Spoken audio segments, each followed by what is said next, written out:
Saddam Hussein's last day. Shocking moments before the execution. Hi everyone. On a cold December morning in 2006, the man who once ruled Iraq with an iron grip awoke for the last time.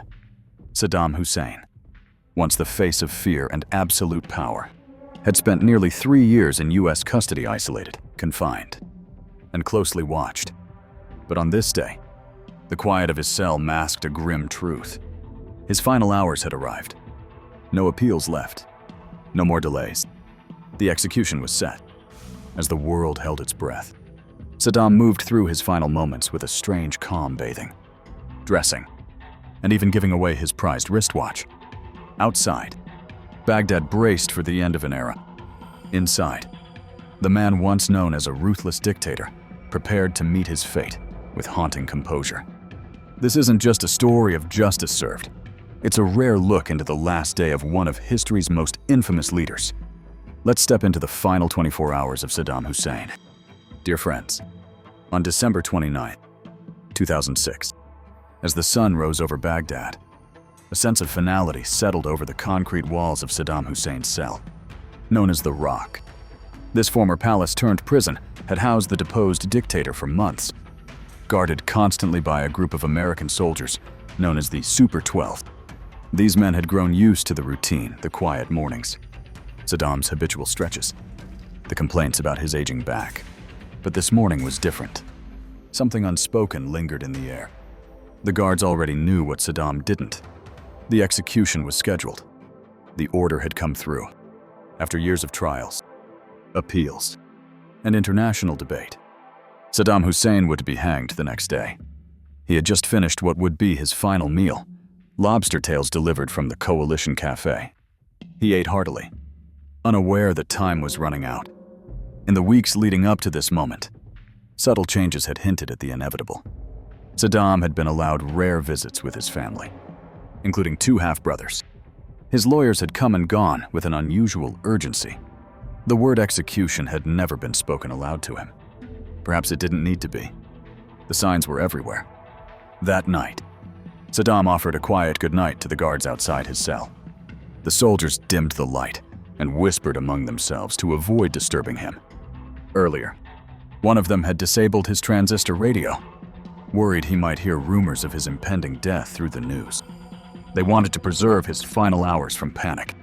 On December 30th, First Lieutenant Andre Jackson entered the cell with an interpreter by his side. "It's time," they said softly. Saddam didn't flinch. "I've been sentenced to death before," he replied calmly. There was no outburst, no fear, only a quiet resignation. It was a chilling moment for those who had guarded him. Over 15 months, their dynamic had evolved.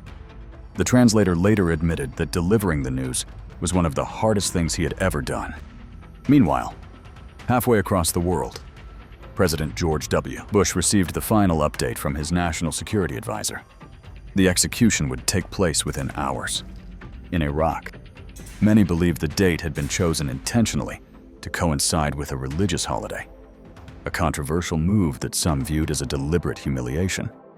But for Iraq's new government, made up of those who had once suffered under Saddam's regime, this wasn't symbolism. It was justice. Back in the cell, Saddam requested to bathe. He washed himself slowly at the sink, pausing as though to savor these final mundane actions. The guards, once distant and professional, found themselves strangely moved. He was no longer the towering figure who ruled with fear, but an old man vulnerable and alone. When he struggled to find his preferred socks, the soldiers helped him search through his few possessions. One even fetched the correct pair for him. Saddam sat for a moment, surveying his meager belongings. Worn books, scribbled notes, a few court suits. He called out, "My friend," as he often did, and slipped his wristwatch through the cell bars. "I want you to have it," he said to a guard. The soldier hesitated. It was against protocol to accept gifts from prisoners. But Saddam insisted. "It's for you and me to know," he said with a smile. Then he dressed in one of his best suits, something he always did before public appearances, and doused himself in cologne. One guard would later recall, "You could smell him from a mile away." As the Super 12 assembled, now wearing full gear, Saddam walked over and faced them. "You've become more family to me than any Iraqi has," he told them. Then he thanked each one, shaking hands, his voice unwavering. Some noticed tears on his cheeks. The time had come. Saddam was escorted by helicopter over Baghdad in darkness, then transferred to an armored vehicle that carried him to his execution site, the former Istikhbarat military intelligence complex, now renamed Camp Justice. Ironically, this very site had once been a place of terror under Saddam's rule, its chambers used for torture and death. Now, it would be the setting for his own. Security was overwhelming. American forces secured the outer perimeter, but were under strict orders not to enter the execution chamber. This had to be an Iraqi operation. As Saddam stepped from the vehicle, something shifted. His posture straightened. His steps grew deliberate. The man who once ruled Iraq now moved with the pride of someone who believed he was dying a martyr. "Of all the movies I've seen about execution," one guard later said, "nothing prepares you for witnessing it up close." Inside, the final procedures began.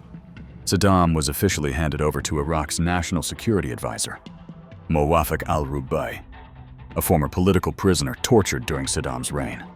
Now, in a moment of history's brutal symmetry, he was leading his former oppressor to the gallows. Saddam remained calm as the indictments were read aloud. Holding his Quran, he climbed the stairs. He paused briefly, surveying the noose and remarking, "Doctor, this is for men." He declined a hood and stood tall, his eyes defiant. Around him, several Shiite officials began to chant Muqtada, Muqtada, invoking the name of a powerful cleric and longtime enemy of Saddam. "Do you consider this bravery?" Saddam mocked. Someone shouted, "Go to hell." He replied, "The hell that is Iraq." Outside the chamber, the Super 12 waited in silence.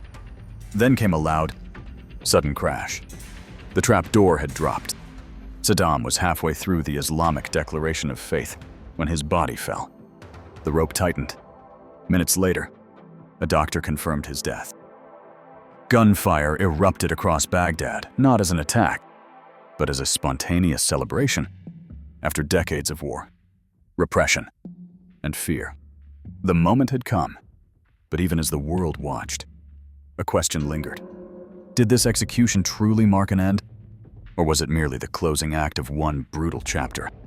With chaos waiting in the wings, Saddam Hussein was cremated in secrecy. Some say his remains were buried in his hometown. Others claim they were scattered far from view.